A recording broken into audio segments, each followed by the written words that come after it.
Good morning, I am Obaro. I am an Isoko man from Delta State. And today, I would like to tell you why Africa has experienced so much crisis.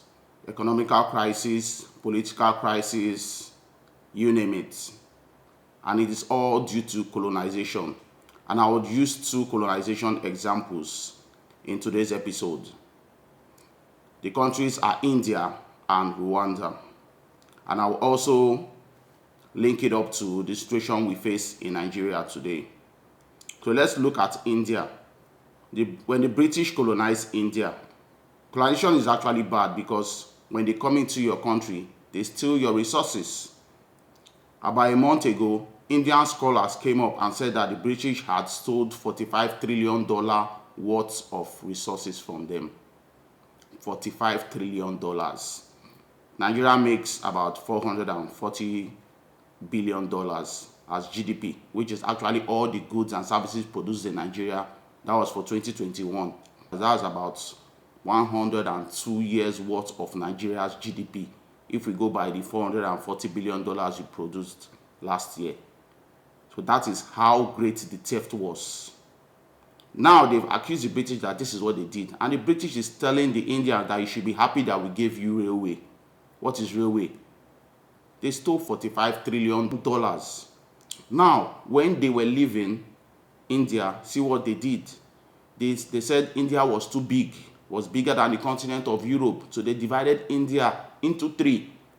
The middle part was India. The part to the west was Pakistan. Then the part to the right, okay, they labeled that part West Pakistan. Then the part to the right was labeled East Pakistan, which today is now Bangladesh. Now, Indians are actually Hindus. That's what they worship, the Hindu god. The Pakistanis are Muslim. So it's similar to what they did in Nigeria when they merged us together, the North, which were Muslims, and we, the South and the East. We served our own gods, Oduduwa, Shango, and all that with Amadioha.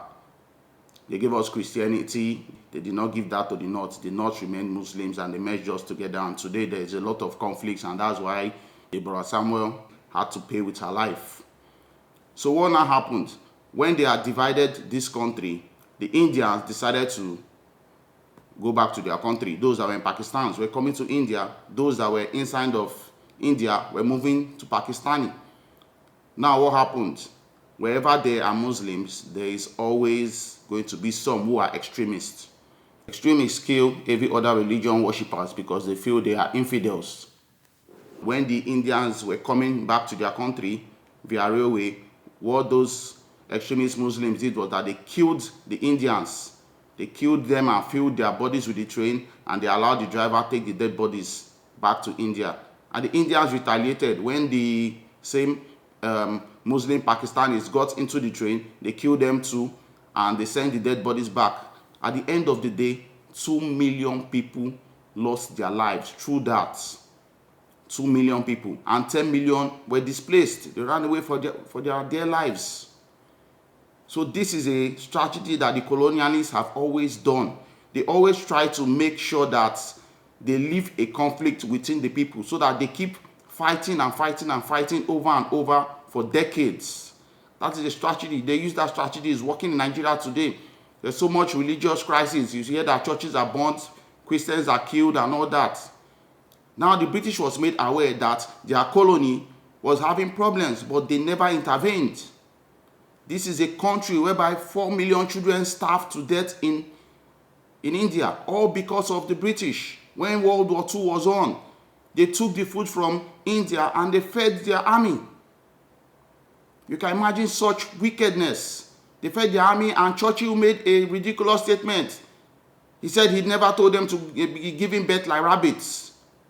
So Indians starve for your country to survive. Now let's look at Rwanda, the case of Rwanda. There were two clans in Rwanda, Tutsi and Hutus. The Hutus were the majority. They were like 85%.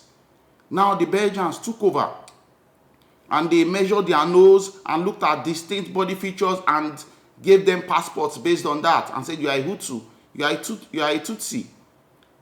Brothers and brothers, they will say, this brother, your nose is like this, you are Hutu, this brother, you are Tutsi, and they separated everybody. And the Tutsis were like 15%.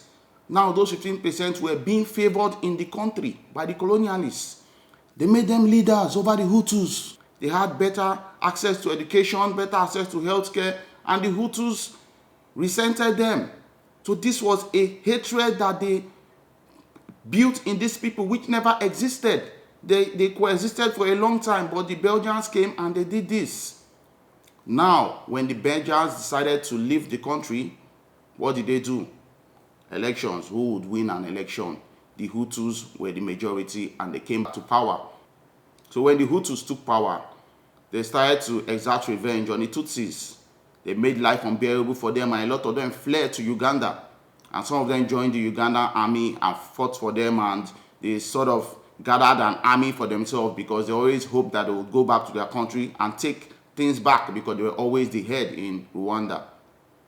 Now, rebels were coming faction by factions, and along the line, the president of Rwanda, who was a Hutu, was killed. His plane was bombed out of the skies. And then the Hutus got angry and they were saying the Tutsis have killed our president. Let's go for all of them. They are the cockroaches. Let's cut down the trees. And they started broadcasting that in the radio. And next thing you see, neighbors were killing each other. All the Hutus were killing all the Tutsis. And in 100 days, over 1 million people died.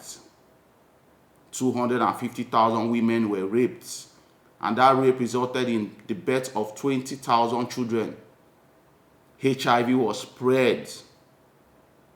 All this was done because of what the colonialists sowed into the hearts of these people. You created hatred within them. They were united, they were one, they never had an issue, but you came and you created this disparity between them. You made one feel superior. You made one feel oppressed. A similar situation we are facing in Nigeria today. Everybody wants to go away. We had the Benin Empire, we had the Oyo Empire, we had the Sokoto Caliphate. They came and they put us all together as one. And the Northerners are the majority. The Muslims are the majority, and wherever they are, there must be those who are extremists. A lot of churches have been burnt, a lot of Christians have been killed. All these are done by them so that Africa will never develop. That's just it. They know that Africa has the resources to be greater than any country in this world. But since they use these tactics, it has been working. We've always had political instability. We've always been at war with each other. If this was not the case, Africa would have overtook them. They came here to steal resources from us to go and build their country.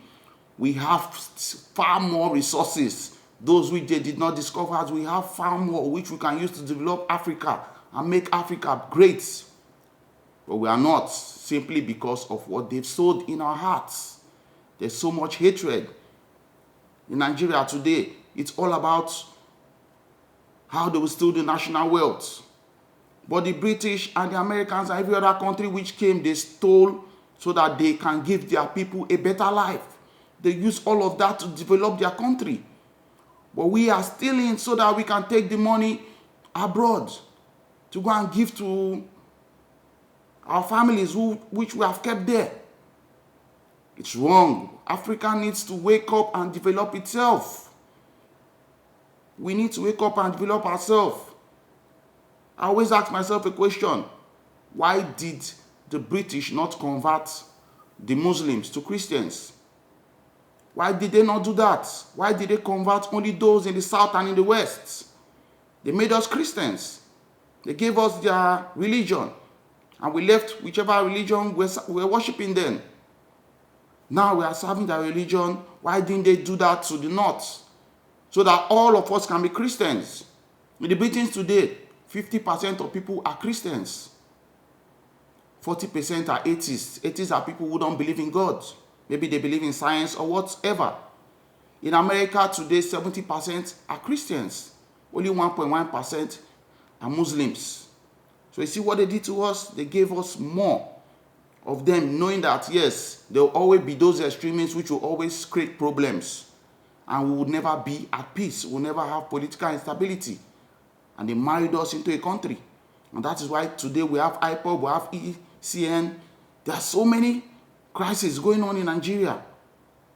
We need to go back to our roots and see that, yeah, this is what has really caused the problem so that we can solve these things. Without solving all these things, Nigeria will never go forward. So things need to change in this country. We need to start now. Now is the time. So that tomorrow we don't wake up and find ourselves in an Afghanistan where women don't have rights. They don't have access to education. There's no freedom of speech. This can happen in Nigeria. Those are the things that political instability causes. These things can happen in Nigeria. We can wake up and we've lost it all. The country can be sieged. So we need to do what is right now. The youths need to start taking these things seriously. Don't wait for people to come and pay you and you do paid ad for Peter Obi and you say you have done something. You have not done anything. Everybody needs to lend a voice through their platforms. Let's find a solution out. A word is enough for the wise. Thank you for listening.